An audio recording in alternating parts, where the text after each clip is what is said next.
All right, well, good morning. My name is Evan Reese, and on behalf of the U.S. Resiliency Council, I want to welcome all of you back to this episode of the Resilience Advantage. The USRC is a nonprofit organization founded in 2011 with the mission of improving community resilience one building at a time. Our vision is a truly sustainable world where we not only have a low impact on the environment, but the environment has a low impact on us.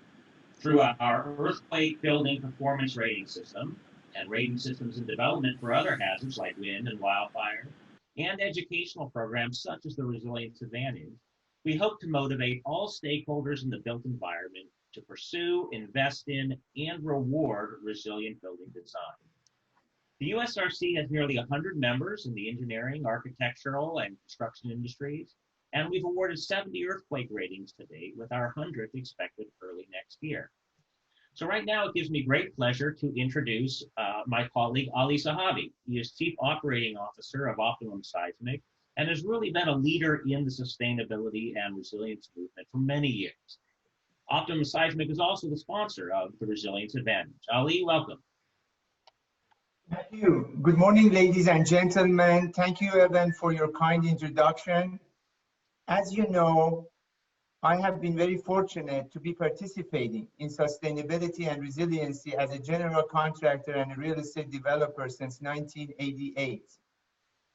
Balancing the economic, social, and environmental impacts of our projects has always been at the heart of our undertakings. During these past 3 decades, I have observed many changes, and now, in light of the challenges we have witnessed with COVID-19, I truly believe that we are at a historic point in time where we can make clear choices to A, protect the safety of our population and future generations, B, protect our lifestyle and quality of life as we know it today, C, protect our economy and our economic status. We are at a point where we have choices. Why do I believe that? Most of us know with high level of certainty and the backup of science and engineering that it is not a matter of if, but when we will experience a major seismic event. Also, we know that our structural engineers and building professionals have developed many effective approaches to mitigate the potential weaknesses of our built environment. And finally, we now know that based on practical cost-benefit analysis, the economics of mitigation works for most building types. With these facts in mind, ladies and gentlemen, we brought together a number of most prominent organizations representing a variety of business and trade associations to educate and prepare our businesses, community leaders, and decision makers for the next major seismic event. Having said that, I want to acknowledge our major partners who have been instrumental in communicating our message to the business and community leaders. First, when 4 years ago we started working with Los Angeles County Business Federation, I want to especially thank Tracy Hernandez, founding CEO, and her leadership team. Next, Los Angeles Area Chamber of Commerce, a special thank you to President and CEO Maria Salinas and her leadership. And finally, Los Angeles Economic Development Corporation, COO Stephen Chung and his leadership. Thank you, Stephen. These 3 organizations represent one of the largest economies in the United States and perhaps in the world. That's Los Angeles County with 10 million population. We are honored to be working with them. In addition, I want to recognize several of our program champions, U.S. Green Building Council of Los Angeles, California Manufacturers and Technology Association, California Building Officials Association, and many more organizations that have expressed interest to collaborate with us. And of course, we welcome everyone interested to contribute to this worthy effort. Thank you again. Enjoy the program, and back to you, Evan. Oh, thanks, Ali. Thank you so much for all your work and the work, as you say, of all of our partners. If you attended our last episode, and if you didn't, you can get that online. But in our last episode, we discussed the purpose of building codes, how they've changed over time as we learn from each new earthquake and our technology improves. We also learned that the typical performance objective for new buildings is that they not collapse following a major earthquake and that they protect the lives of their occupants, but not necessarily that they will be damage-free, repairable, or even functional quickly after an event. In today's episode, we're going to show you examples of new buildings that were designed and constructed using performance-based engineering and built not only to be safe, but to preserve the assets and the services and businesses they contain. We also learned last time that about 90% of a typical city's building stock might have been built to older buildings, and that many of these buildings may be particularly vulnerable to earthquakes. As a recap, here are some of the building types that are particularly susceptible to seismic shaking. Unreinforced masonry is one of our oldest building types, just built with brick without any reinforcing steel, even before seismic codes were developed. And we have many thousands of these around California and certainly around the country. And so this represents a large portion of our sort of historic building stock and a very vulnerable type of building, as we've seen in past earthquakes. Show the next slide, John. Another type of building, particularly that folks in Southern California are becoming more aware of in San Francisco, are soft story wood frame buildings. These are often apartment structures that have parking underneath the first story in order to save space. That soft story is a weakness, and many cities, and we'll hear from some of the city leaders who have implemented retrofit ordinances to add strength to these buildings, particularly in this first story. Next slide. Now, a type of building that you may not know of, but you certainly go into them probably every week, are tilt-up buildings. These are buildings like our large, big box retail stores, warehouses. These are built with concrete panels that are actually built on the ground and then tilted up into place and connected to a wood roof.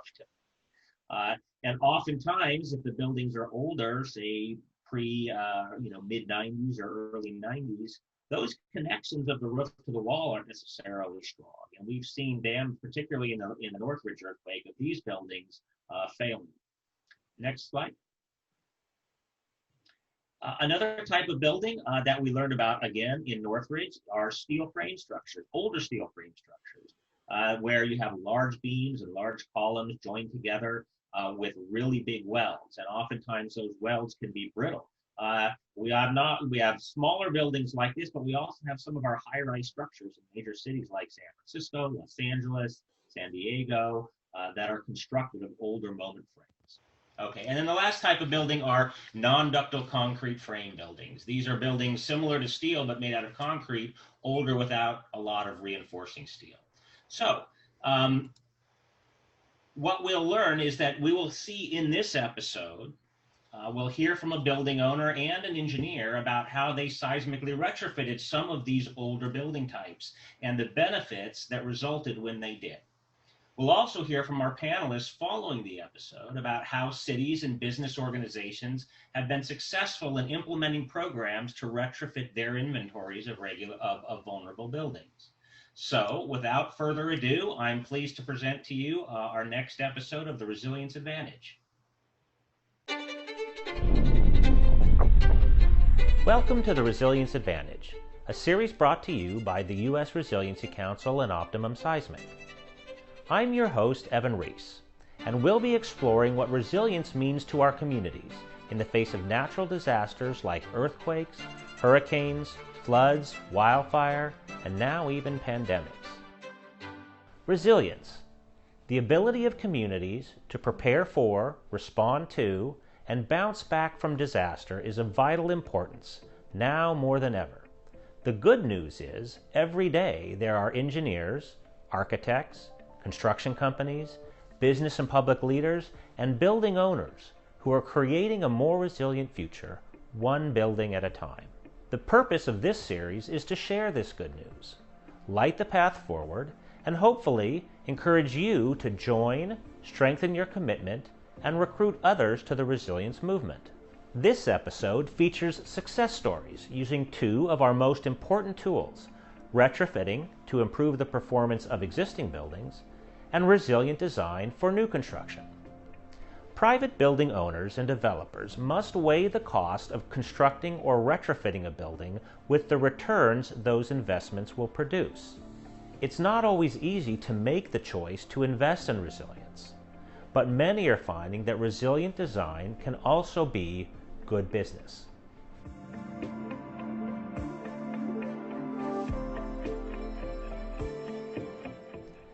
After a natural disaster, our local and state governments must not only protect the employees that work in their buildings, they also have the added responsibility of making sure that the citizens who rely on them continue to receive vital services. The state of California recently completed the Clifford L. Allenby Building in Sacramento, a new office structure that will house staff critical to the state's response to future disasters. Jessica Westermeyer, a Seattle structural engineer, helped design the building. Jessica, why don't you introduce yourself and tell us about the project? Hi, my name's Jessica. I am a structural project manager for KPFF Structural Engineers. The Clifford L. Allenby building is 11 stories with 1 story below grade. It's a concrete building with PT flat plates, concrete columns, and concrete core walls. It's for the state of California. And the building will house a number of departments critical to the state's response in the event of natural disasters. So there's some, Department of Human Services, there's some different police, a lot of different people that would be involved in sort of disaster response. So the state wanted to enhance the building design to make sure it would be functional after a major earthquake. Why did KPFF engineers choose to obtain a U.S. Resiliency Council Platinum rating for the building? One of the options was a resiliency study. And so this would really tell them about the behavior and the performance of the building after a seismic event hit. We realized that sort of all of these enhancements went hand in hand. So if we already have to design for a higher level of seismic force, we already were committing to limiting our drifts to less than 1%. We're already adding a multiplier to our seismic shears in our concrete walls. We're already doing all of these things to show that we're above code level. So that fit really well with resiliency, and that sort of the USRC rating sort of gave us a tangible way to quantify all of these enhancements, which would probably have just been lost to the general public without this study. And I don't think anybody would have really understood, why we were doing this in the future. Because it's one thing for engineers to build complex computer models and design a building to be stronger and stiffer than the code might require, but communicating that performance to the public or even the owner can be challenging.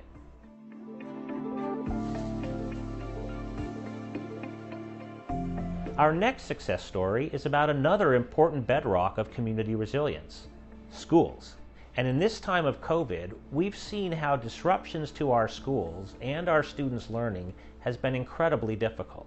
Imagine when school districts also have to deal with damaged or unusable school buildings from an earthquake or a storm. iMod Structures is a company that is addressing that challenge by designing, building, and delivering resilient classrooms throughout California. So Craig, what motivated you to make resilience a part of the value proposition for these classrooms? Resiliency is an incredibly important component of our building system and objective of our company. And for the reason simply that it's predicted that over the next 20 years, there's pretty close to 100% chance that somewhere in California there'll be a seismic event of a 6.7 or larger. And it makes no sense to us to deploy our assets, especially assets that are designed for children, for students, and for the teachers, such that during such a seismic event, the building may remain standing, but because it's so badly damaged, the building cannot be used again and has to be pushed into a landfill or experience an extended period of time to repair the building at tremendous cost. So the building we designed is so resilient that even in the face of the largest predictable seismic event anywhere in California, the building will not only survive, but it will not be damaged in any major scale, and it can be returned back to use within a few days. One of the achievements we're most proud of is receiving a platinum seismic rating from the U.S. Resiliency Council. In my experience, having been in the commercial real estate business, we're all familiar with sustainability, and we continue to embrace and attempt to achieve high sustainability ratings. Resiliency is something, frankly, quite new to me and to the many people that I talk to. And resiliency doesn't talk about the building's ability to survive a major seismic event. Rather, it examines how quickly you can return a building to operation after a seismic event. And your product shows that building resiliently doesn't always have to be expensive. Working with your structural engineers, you are able to keep the cost of classroom units affordable, while still making them highly earthquake resistant and meeting all of your other production efficiency goals. That's exactly correct. The product we sell is available at a price that's lower than conventional site-built buildings and has built into it for no additional cost a platinum seismic rating from USRC. And for that reason and other reasons, we believe that our product is being well accepted in the marketplace. We have pursued 4 pieces of business to date in a competitive bid situation, and we've won 4 out of 4.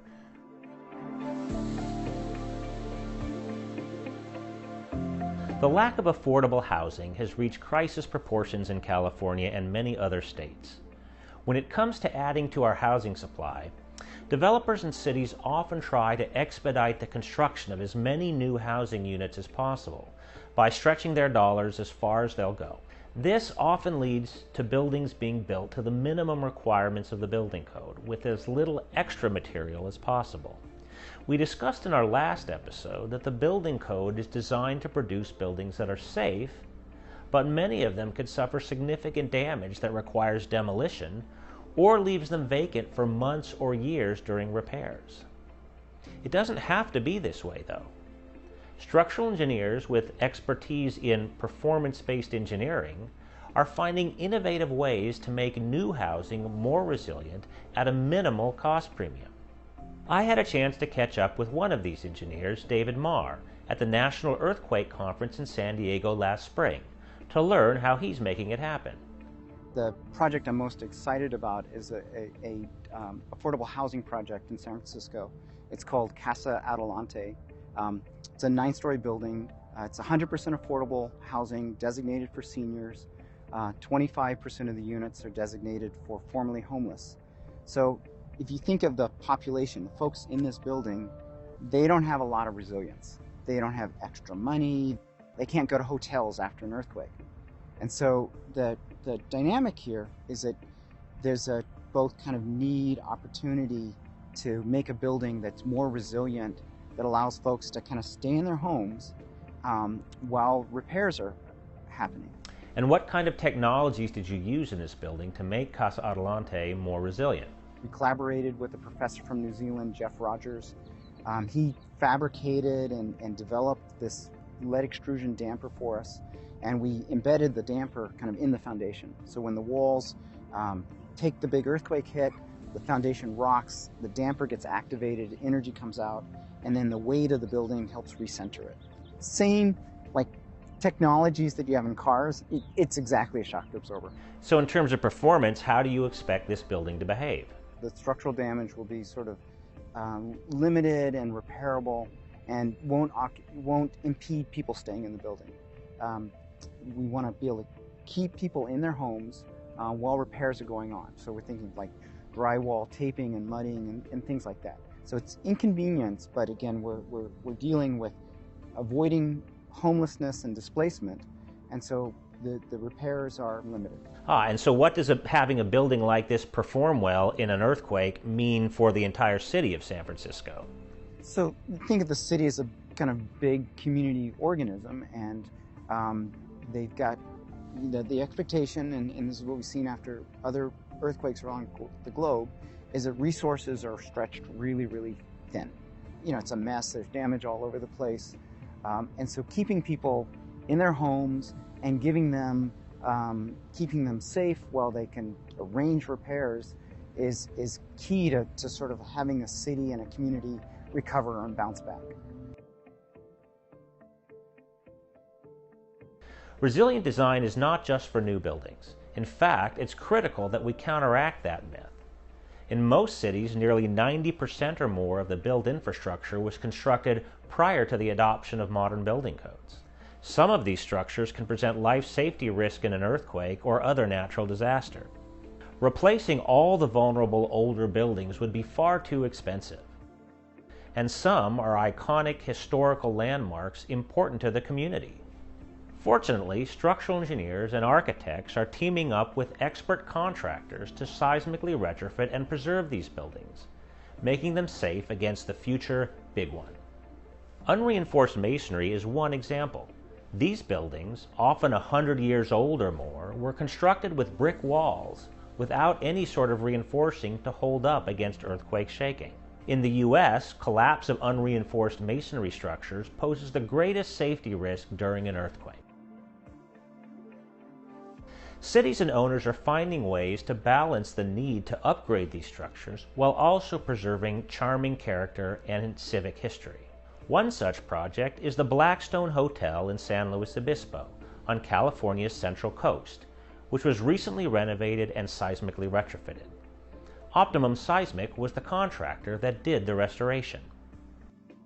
The Blackstone Hotel was built in the late 1800s, so the building had a lot of structural peculiarities and deficiencies, and as a result, over the years, the building became more and more run down until it reached the point where the upper 2 floors had been vacant since the 1950s. So, when we embarked upon redeveloping the project, we really took the building back down to just its raw, basic shell. We removed sections of walls and masonry walls in order to open up the space and make it more usable for current standards. Optimum Seismic installed steel moment braced frames as well as some shotcrete concrete walls, and it was a rather unique and challenging project, I would say. How do you feel about the project since it was completed? How did things work out? It was really a very rewarding project to take this building from the late 1800s and be able to restore it not only into a first-class retail store, but to retain so much of the existing historical fabric and integrity of the building. As a result, we've been able to now lease the property to first-class retail tenants. When an owner chooses preservation of historic properties over demolition and replacement, it can revitalize whole neighborhoods in downtown. That's good business, not only for them, but for the whole community. We have Lululemon on the corner, and we've got 32 apartments in there, a mix of studio, 1- and 2-bedroom apartments. It's changed the whole character of Monterey Street.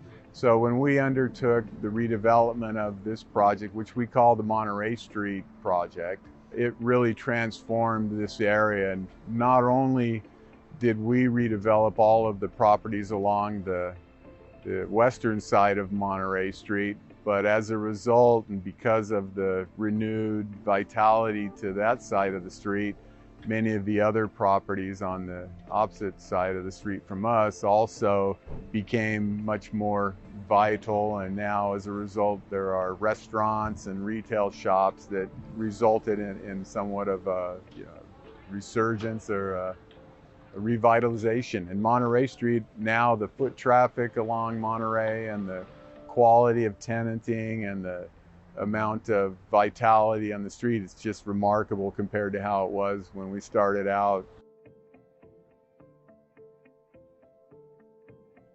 When it comes to seismic retrofit, old often meets new. Engineers are using state-of-the-art technology to preserve buildings that were designed and built often without computers or even calculators. Rene Vigneault is a principal at 4L Elsesser Engineers in San Francisco. He led the retrofit of the Memorial Stadium on the UC Berkeley campus.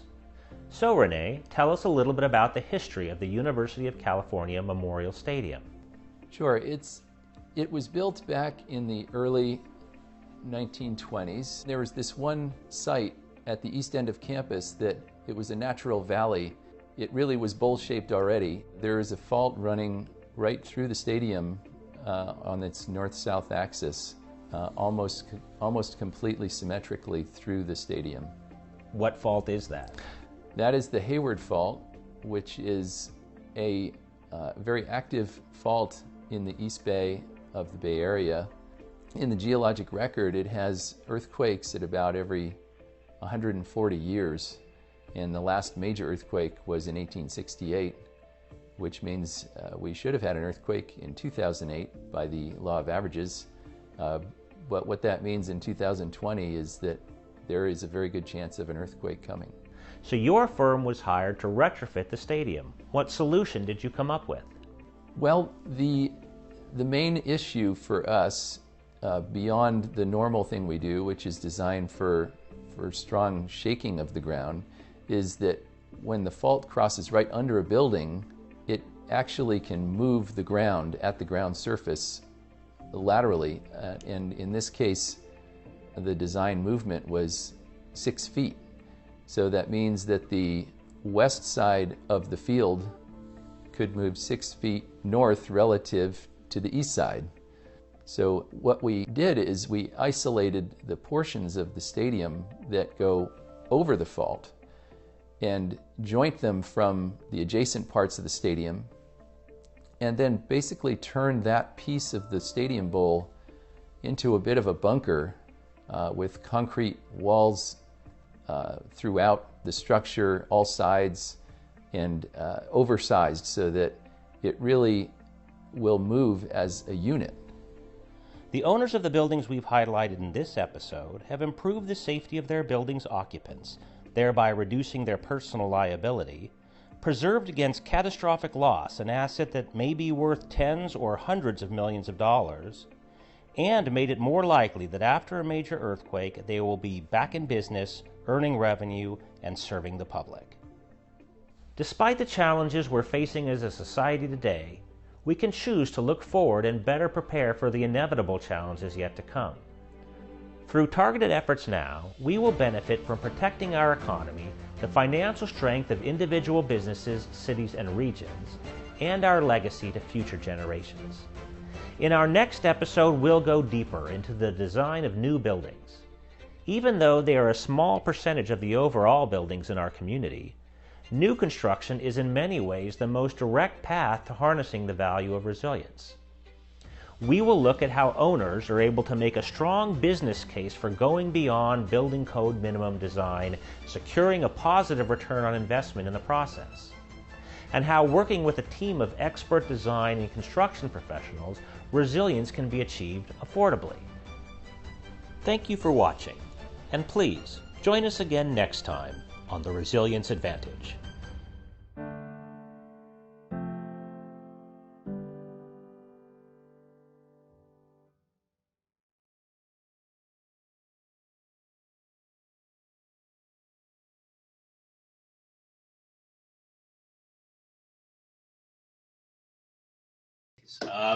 So at this point, we'd like to transition to our panel discussion. And in the chat box next to the live stream, you can ask questions. Those will be relayed to us, and we'll be happy to answer them. So let me start by introducing our panelists. Laurel Rosen is the president and CEO of the Santa Monica Chamber of Commerce, and Paul Little is both a former city council member of the city of Pasadena and the current president CEO of the Pasadena Chamber of Commerce. And we're also pleased to have back with us again Aaron Gross, who's the Chief Resilience Officer of the City of Los Angeles. And our fourth panelist is Jessica Westermeyer, whom we saw in our video.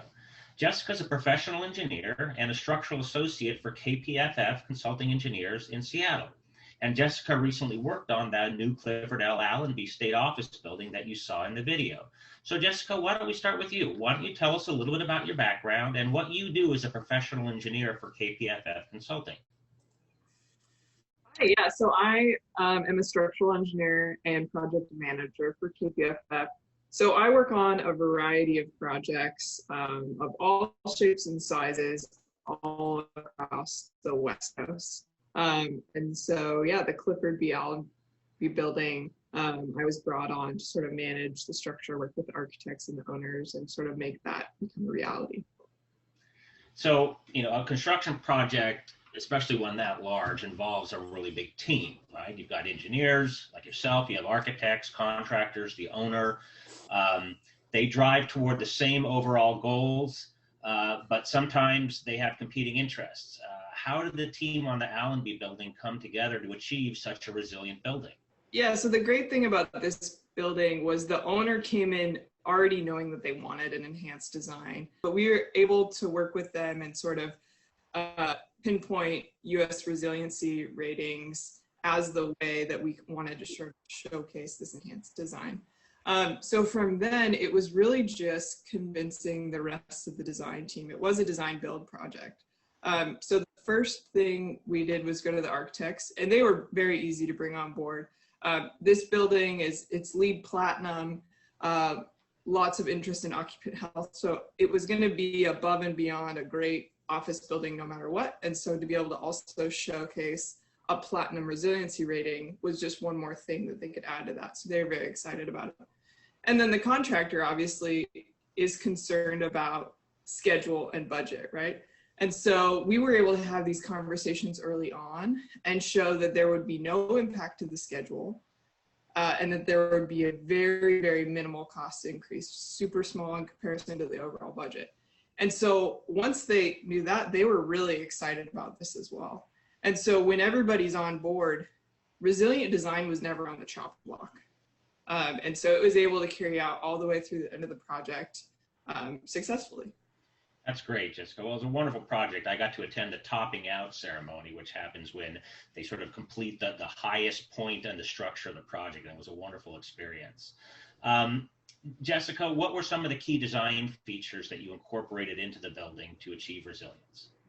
Yeah, so the lateral resisting system of the building is what we call specially reinforced concrete shear walls. So it's basically two concrete boxes that rise up the entire height of the building that sort of act as the spine of the building. Some of the benefits of this is it's very, very stiff. So we were able to tune these to the seismic hazard specific to this location and keep our lateral deflections under a seismic event, which we call drift, really low. And these drifts are what cause a lot of that damage. When you think about post-earthquake, you think about the ceiling tiles falling, everything moving around. All of that is from the building drift, right? And so when we could tune these core walls to reduce that, we really helped our reoccupancy after. Well, so given that there are other engineers and owners and architects watching this webinar today, can you give them some ideas, some lessons that you learned about how to integrate resilience into their next design project? I mean, I think the first and major thing is start early. Start talking about this at the very beginning, whether maybe even in the RFP, because the earlier that we can start thinking about resilient design, the more we can bake that into our analysis as we're going along. And then it becomes a minimal impact on the project. And so all that design work can be incorporated. You're not impacting schedule. if all of a sudden you've gone all the way through the design, you're starting construction, and then we decide we want to do resilient design, that's when it becomes an issue. The other thing to think about is just, what systems are you using?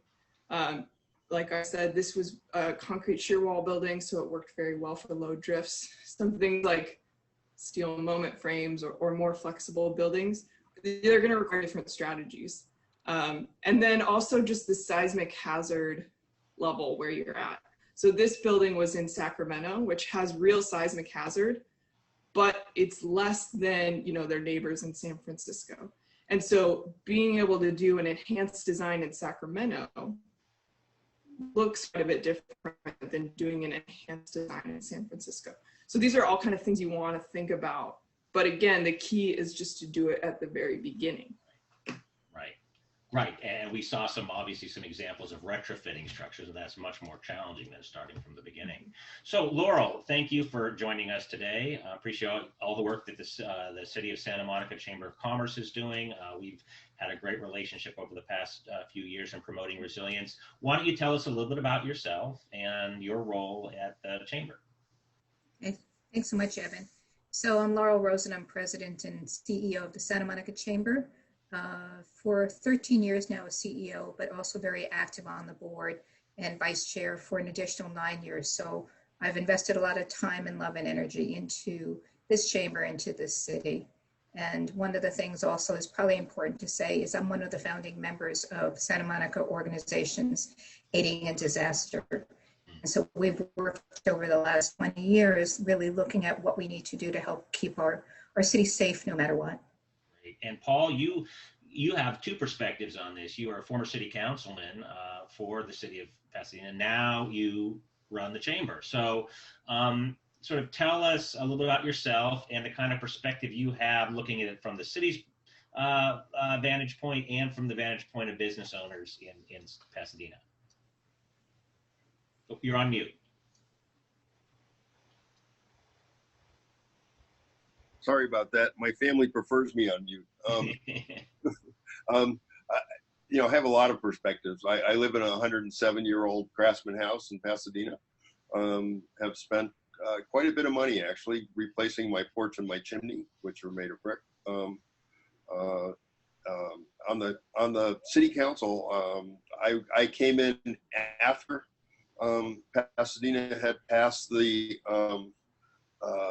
unreinforced masonry ordinance that required retrofit of any unreinforced masonry building, following the Whittier quake and the Sierra Madre earthquake. And interestingly enough, we learned a lot from those two earthquakes. Not only did I lose my car repair place because the building next door fell on it. It was early in the morning, no one was in it, which was good. But also with the Sierra Madre quake, I believe I was working at a building in Hollywood across from the Chinese theater that the ground floor windows blew out of that quake. So, Pasadena, as I said, following that, passed the unreinforced masonry building ordinance requiring retrofit over a period of, I think it was either 10 or 15 years. But I was elected to the council in 1995. So I got to hear from all of the commercial property owners who didn't like the idea that they were being forced to retrofit. But I will tell one quick story. Small family business in the district that I represented was fighting tooth and nail not to have to retrofit their building. About 7 years ago, they ultimately had to do it, of course. About 7 years ago, they took the business online and sold the building. And the first question everybody asked was, tell us about the retrofit of your building, because no one was going to want to buy a building from 1930s that was not retrofit. I'm in a small building here that's been retrofit. It's built sometime in about that same time period. Small, one-story, 1,400 square foot building. But a lot of what we learned in that. Was experience, but also relying on experts and engineers, like the folks we're talking to here, on what would go into it, and then trying to balance the question of cost for property owners, with safety and over what period of time. And Aaron, you deal with that stuff, I'm sure, all the time with people. Well, I left the council in 2007, and as a couple of my friends like to say, after I came over from the dark side, I was recruited actually to join the chamber as a CEO, and I've just passed my 13th year here, which is different in some ways and similar in some ways. I represent a constituency, it's just a little bit different. And we deal with things, we look at resiliency a little different in that it's not just about preserving the buildings, but how can the business keep going? Right. What do they need to do? And we've done quite a few workshops on all of the different aspects of that. But catching up, last year being 2019, pre all of this craziness, Pasadena passed the soft story building ordinance. And soft story buildings, as you heard, are the ones with parking lots underneath. Generally, a lot of them we call six packs because it's 6 apartments above 12 parking spaces. That was passed last year. It has sort of, they prioritize things in 3 ways. The first priority are buildings of 3 or more stories containing 25 or more dwelling units, which there aren't that many of those that are soft story buildings here. But those are required to be retrofit within 4 years. The next is parcels with 10 to 24 units total. And then everybody else with the soft story building. And we have soft story buildings here in Pasadena that are office buildings. Not a lot, but more than a handful. So it's not that uncommon to have seen that same kind of construction in an office building. And same thing, there was a lot of pushback from property owners, commercial apartment owners, and associations that represent them about it. The reality is we all saw in the Northridge quake especially what can happen to a soft story apartment building in a matter of seconds, which can be not just cost damages, but injuries to people and even fatalities. So, and we saw it with the Ridgecrest quake just recently as well. So we supported it at the chamber. It was an interesting discussion with my legislative committee, my board. But ultimately, you have to come down on the side of safety. That's the way we looked at it. And the costs are there, but they are costs that can be recouped over time. The ordinance here allows landlords to over time increase the rent to get their costs back. But it also, on the other end, if they sell the building, they will be able to get more money for it because it's retrofit. There's fewer risk to the property owner. And at some point, the insurance, I'm not sure where this stands, but I would expect the insurance industry will start looking at that too. Well, we had a question about that, and I'll get to that in a second, because that is an important consideration: is who else will can perhaps share in the cost of retrofitting older buildings. Laurel, I know that Santa Monica was one of the first cities to really implement a comprehensive seismic retrofit program, and the chamber supported that. What was it? Was it similar to what Paul was saying, just about recognizing the issues around safety and long-term business continuity? What was it that led the chamber to, support these retrofit ordinances? Yeah, certainly a lot of what Paul says, is similar, certainly the same as what happened in Santa Monica. We understood that it was important for the buildings in our city to offer a safe environment, not only for our businesses, but for residents and our visitors. And, even though at that time, and certainly now, it's making our businesses understand why it's so important. And, we still understood that we had to have a comprehensive seismic retrofit ordinance. So as a city, as a chamber, that we could ensure anyone coming to our doors or living here, that they had a safe environment to live in, to work in, to visit. And, to be frank, we don't want that next earthquake to put any more people out of business. We're dealing with enough at this moment, helping our businesses stay in business. The last thing we need to do is see some of these businesses out of business. You know, retrofit, we understand, increases the value of the property, and you will survive better with less damage with a retrofit after an earthquake. And you know, it allows businesses to get back to business quickly. And planning now, even though for some businesses it's hard to see, and like Paul, we need to help them, we need to educate them, we need to tell them that planning now may ultimately keep them from closing their doors forever. And so how do we do that moving forward together, the people who are here today, you know, the cities, the chambers, to find the resources for our businesses, to support them, to educate them, and make sure that they see a path to this and understand why. You know, the city of Portland, Oregon has no retrofit ordinance for URMs, let's say. They tried unsuccessfully.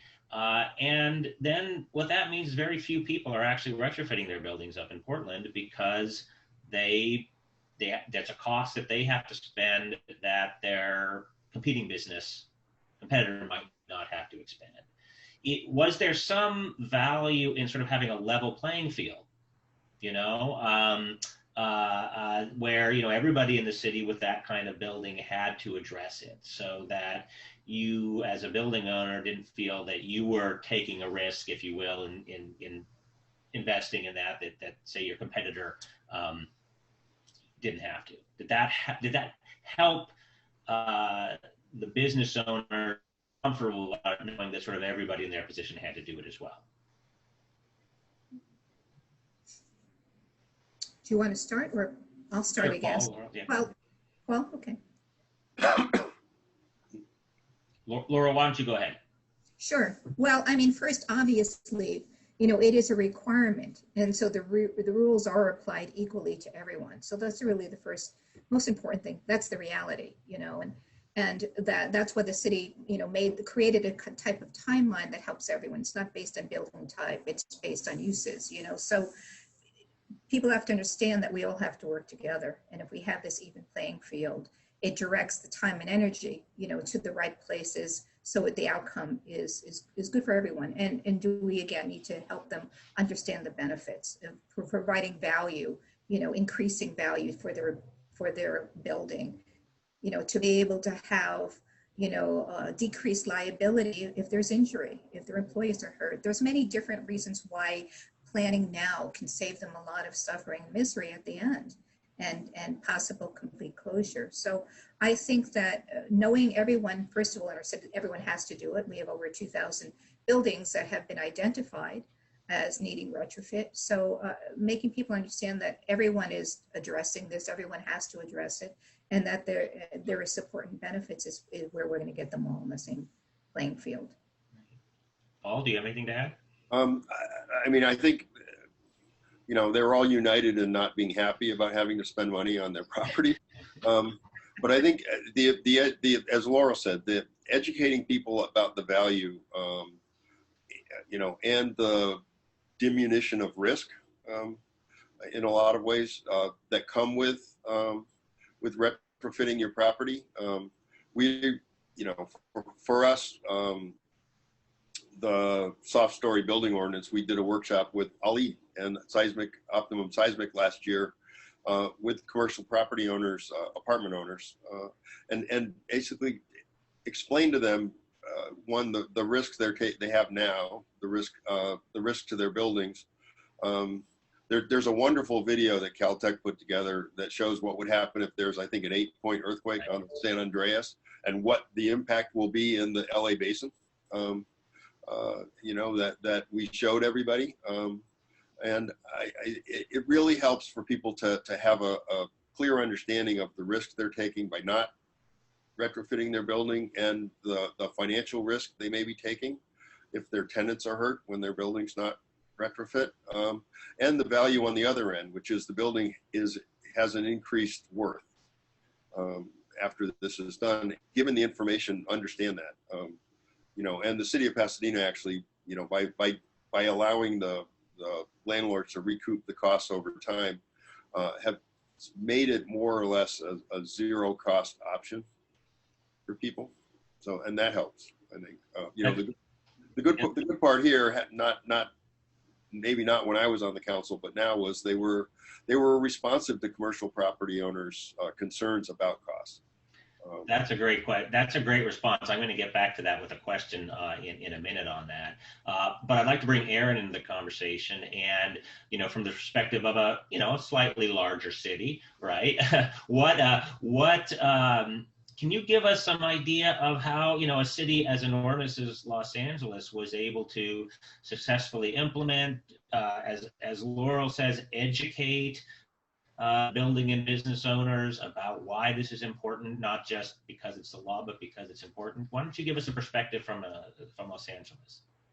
So yeah, in Los Angeles, I think we had a couple of advantages in putting this together.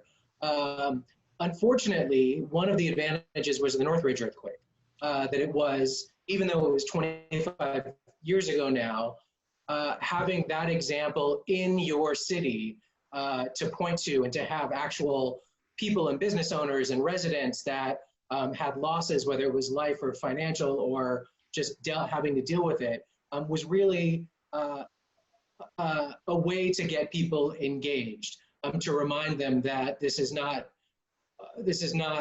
theory. This is going to happen at some point. As issues came up, we were able to adjust parts of the ordinance to help, either with financing or a timeline. And that, if you go in with good intentions, but also an understanding that there are various challenges with any goal, and a willingness to listen, that really helped us create an ordinance that was as well received as could be, and as so far has been fairly successful in getting compliance with that ordinance to make for a safer and more resilient city. Well, thank you, Aaron. You bring up a good comment that I think we can't ignore. The comment being that people's situations are different, and the city, while any city would love to have a one-size-fits-all approach for everything, working with individual owners, but also individual sectors is important, so that their needs, their unique situations can be addressed. And really, today with COVID, with the hits that the economy has taken, this has become even more present, even more challenging, right? We have a situation now, a lot of businesses are just trying to find enough cash flow to survive today. And while the motivation is certainly there to think about the long term, the funding isn't necessarily there. And so I wanted to ask all three of you really, what do business and building owners need right now from the city, from their lenders, from insurers, from others, to help them stay on track with the seismic retrofit or rehabilitation of their buildings? We've got a couple of questions from the audience about that, in particular around insurance pricing. What would be the most valuable to them today? What kind of assistance to help them keep going on this? Money, cash. But I think for the retrofitting, I think something like what Pasadena did, where they can amortize the expense over time and recoup it in one way or another, something like that. I think we're going to have to see with the pandemic. And I think right now, it can be, at least for commercial property owners, an optimal time to do improvements of one kind or another. The challenge for residential and apartment owners is there's a moratorium on having to pay rent if you're impacted by COVID. So they're not seeing the income they would normally see to be able to make any kind of an investment. Right now, everybody's in in emergency mode, survival mode. I think so. Probably, at least at this point, what people might want more than anything else from their government is forbearance on timelines and schedules, simply because there's no cash right now, and banks are all waiting to see what happens will landlords be able to pay, commercial office and retail, restaurant, and residential, will they be able to actually pay their notes, which was dependent on whether people are able to pay their rent, and what happens with that. From what I understand, banks actually are in fairly good shape right now, so there may be money out there if someone wants to borrow it. The question is whether they want to borrow it or not. Right. Laurel, any thoughts? Yeah, thank you, Paul. Paul brings up some really, really good points. I mean, certainly money. I mean, we're really hoping that the federal government steps up and issues meaningful stimulus to our small businesses first and foremost. That's on everyone's mind. But, in bringing it back home, Santa Monica doesn't offer quote unquote financial incentives for retrofit, but they provide everything they can possibly on the various state programs. And we're looking consistently for any kind of support in that way and what that would look like. And Evan, you and I have talked about that quite a bit. And also at this point, the city has been flexible in their timelines because of COVID. So the city's emergency order states that they extend the permits until the length of the emergency order. So that certainly is realistic and needed at this time. But, I think so much of it is people really need to have good information, or businesses need good information. They need consistency. They need to really have enough support. We did a business resource webinar yesterday with LAEDC, with the county, with RC's economic development. And I think that you have a couple different things that are happening. I would consistently stress education and people's engagement, because quite often people, really helping people to get engaged is so important, making sure that they understand where the resources are.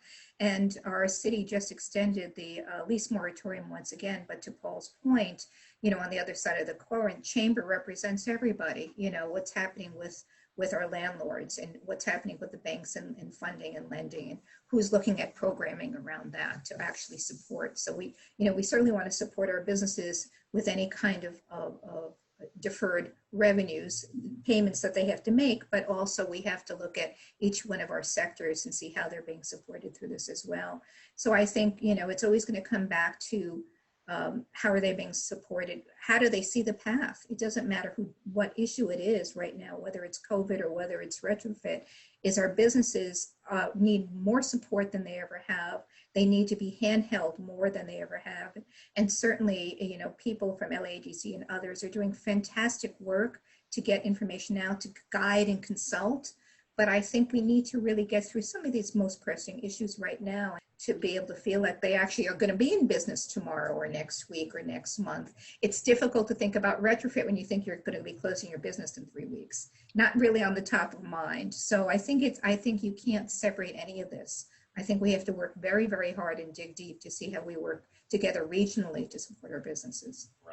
Right, because it all affects everybody. Everybody benefits from more resilient buildings, whether they're new buildings or older buildings that are retrofit. So, it takes a village kind of approach where, those that benefit, whether it's on the city level, the county level, the state level, even the federal level, right? Because if there's less damage to a city, there's less federal aid that has to be released after a natural disaster. So all of those folks, and that's something that the U.S. Resiliency Council is working very hard on, is trying to bring together these different groups, these different stakeholders that benefit from more resilient buildings, and showing them specifically how they benefit, quantifying that benefit so that they can provide some incentives so that the burden is not shouldered only by the building owner.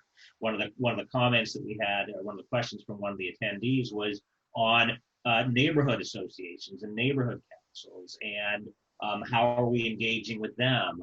We're doing some great work with Enterprise Community Partners, which is a national sort of affordable housing advocacy group. We're working with Fannie Mae and HUD on ways to provide incentives for owners that design new buildings to be more resilient. Jessica, you worked on, of course, this really large state building. A lot of people have the misconception that you want to take a building that's just life safe and make it really highly earthquake resistant, that it doubles the cost of the building or increases the cost by a huge amount. Can you tell us a little bit about when an owner on a new building is thinking of incorporating just that little bit of extra that it takes to get a building to a high performance level, how that might impact the budget.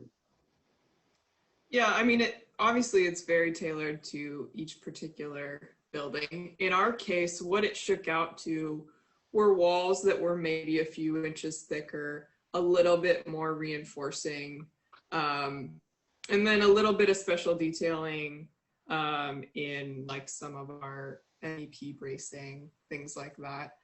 And so really it turned out to be a pretty negligible cost increase in comparison to the overall budget of the project, right? Because even structure within a budget is, you know, less than half. And so right.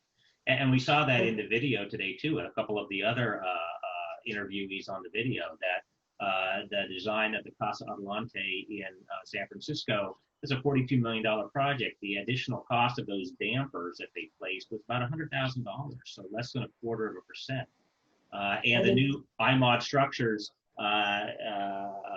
resilient schools actually are on par or even a little bit less than stick-built construction. So the thought that resilience is unaffordable isn't necessarily true, especially for new buildings. Aaron, if I can just add in, obviously, as Paul and Laurel mentioned, money obviously is important for business owners, but I also wanted to underscore the ability of businesses to become more resilient in ways that are not as expensive as some retrofits can be.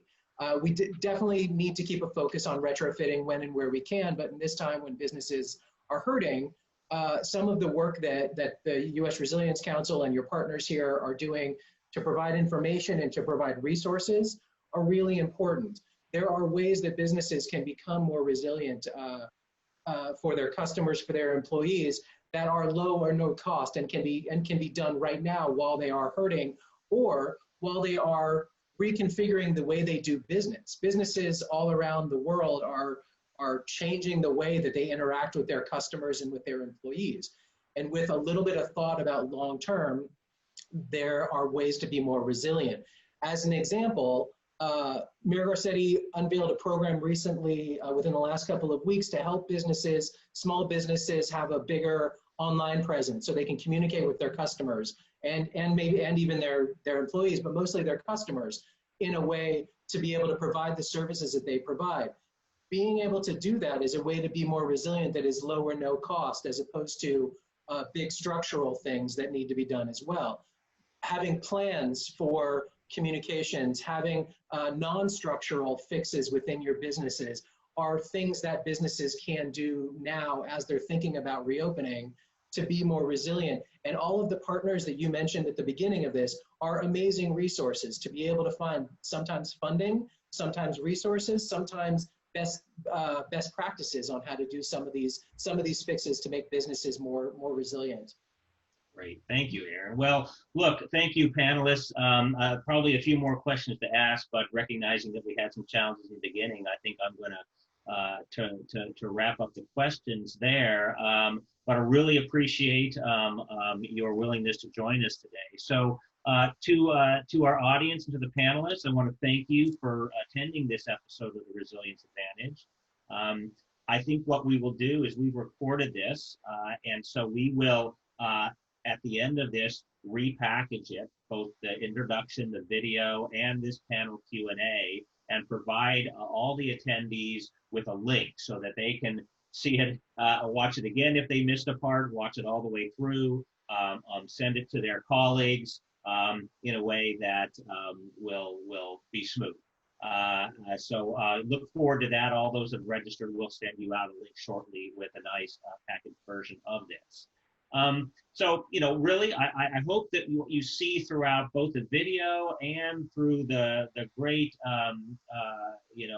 comments from our panelists is that resilience is something that is not only important for the preservation of, the lives of the people inside our buildings, for the assets themselves, but for our businesses and our communities. Okay, whether you're designing a new building and you're going to design it so that it it functions after an earthquake, continue to provide the goods and services that it needs, or you have an existing building where it's not only, obviously it's most important to protect the lives of the people, but this could be your most valuable asset. I mean, a lot of the mom and pop, business owners, most businesses are small businesses, right? And around California, this is a huge asset and investment for people. So, I hope that you will think about how you can incorporate resilience into your own business, your own building stock. And I hope to sign up for future episodes. We will be smoother, I am sure. You can certainly go to our website at the usrc.org to stay up to date on upcoming episodes. We'll also have archived episodes there available for you. And you can also find my contact information there. Always happy to chat about, the Resilience Advantage, the work that we're doing, and how we can help you, your businesses, your communities, incorporate resilience into what you do.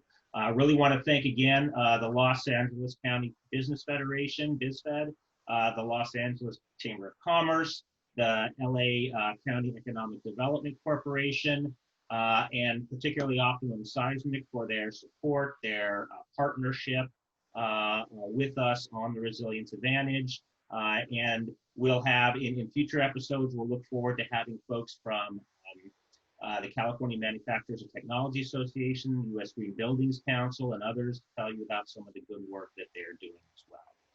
So again, thank you. Biggest thank you to our panelists today, to Laurel Rosen, to Paul Little, Aaron Gross, and Jessica Westermeyer for hanging in there with us today, for bringing your expertise, not just today, but really all you do in your jobs to make our communities better, one building at a time, as we say. So please, I hope you'll all come back and join us again next time. Our next episode is January 21st. And I wish you all great health and a happy holiday season.